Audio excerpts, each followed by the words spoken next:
Welcome back to Straight Talk. Listen, so the whole thing in terms of the union issue, it'll come back up and it'll continue to come up. It's definitely far from being settled. Yeah. Meantime, that north end of that bridge looks scarier by the day. You know, I was just thinking that. I was going over the bridge the other day, and the traffic came to a halt, and I could see it stretching out before, and there was a truck with its lights going, and it was Transport Quebec truck. And as I was sitting on the bridge, I could feel the bridge shaking. And I was thinking to myself, I was like, oh God, I hope there's nothing wrong, and I just wanted to get off that bridge. And, well, there's something wrong. That's why they're working on it. Yeah, but it is scary to cross it. Well, they had two crews. They did, a couple of days back, they had both the north side, halfway up the bridge, was blocked off. So they had both lanes on the northbound side. Southbound side, there were two crews there. It's like I don't know what those machines are called, but they're like some sort of boom or something, and the guys are working on it. I don't know what they were doing. They're banging on it, and boy, that iron looks bad. It looks bad. But they have to reinforce the railings to what? I don't know. Well, Meantime, there's a sense of urgency. Yeah, I think they're just going to block it off soon. I think they have to be able to try to fix that bridge or strengthen it a little bit more to put some trucks back on it.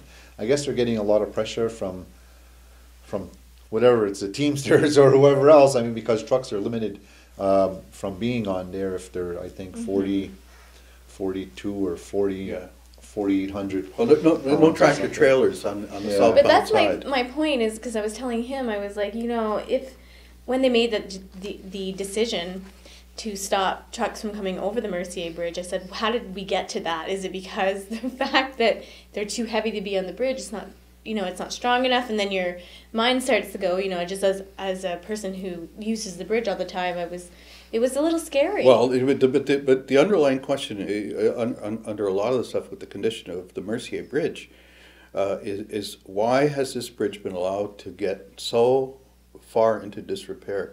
And it's been come up, and outsiders have asked the question. People in engineering have asked the question.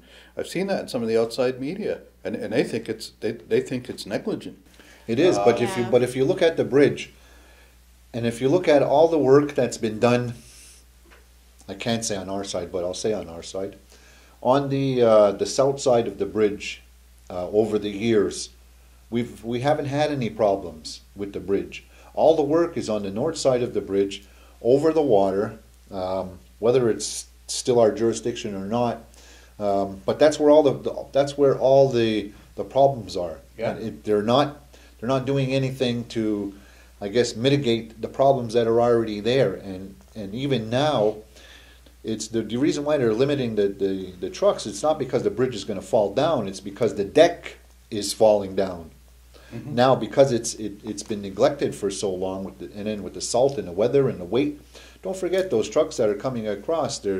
Some of them are really loaded, like 40, 50,000 pounds of weight, and that. So in the wintertime, it gets even worse, So and those bridges were not designed for that. They were built. That side was built in the 1930s. Yeah, and I mean, if you look at all of the population growth in the last couple of years, there was never expected, it was never anticipated, I would imagine, that there would be this much traffic. Yeah, 30,000 to vehicles and fro a every day, day. Yeah. back and forth from the bridge. And I think everybody, complains about the traffic. Imagine it's the other side of it, but the issue about why it gets to this state is there are people who feel, you know what, if you think about it, you think about going back to, let's say, the 1990 period, and if you look at the tobacco trade and everything else, it doesn't necessarily fit with. Mike, the last time we were talking about creative ways of dealing with things, it's just like block commerce to the South Shore. As I don't know, but I mean, you do have. Look, what's the other is the other bridge there was a big. Somebody was driving under, a big chunk of the bridge fell. I don't know if it's the Jacques Cartier or whatever that went through the windshield. Oh yeah, I did not that was hear the last about couple that. of days. Listening on the radio. A lot of the overpasses and the bridges have been in Quebec. They've been falling. In Laval, that bad accident a couple of years ago, where one or two people had died. So organized crime issue. So now that they're, it's going to be fixed eventually. The bridge is an issue. Whether it's going to be fixed by Plain and us simple. or by somebody else, it's going to be fixed. Or somebody hiring us. You had just mentioned the, you just mentioned tobacco. Anyways, it just kind of got me onto another subject Oh, of yeah. the anti-tobacco law that was presented to the Mohawk Council Yeah. a couple of months ago, I believe, and now it's. There was young. They're informing the community. Yeah, young guy. Agahaze White. Yeah. Proposed a law that outlined banning the sale and manufacture Manufacturing, of all tobacco products in the territory. Except for ceremonial or medicinal Yeah, except for uses. And Where so do you think proposes. he's coming from? Well, the impression I got is that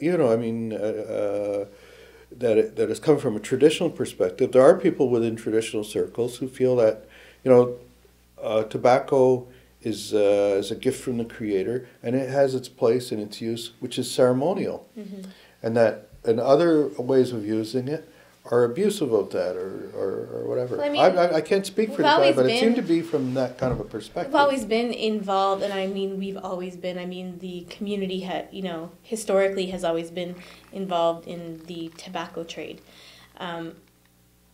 Can an anti-tobacco law in Kahnawake work, and would it even be enforceable? For me, I just think personally it's a little bit, not to say that it's not good or anything, I'm just saying that given the fact that the industry is so large and employs so many people, I just think that there would be a lot of resistance to Well, this you know, the type thing of is, law. Look, my view is it's being taken in, it's being going to put out, and they're going to demonstrate that here's a process.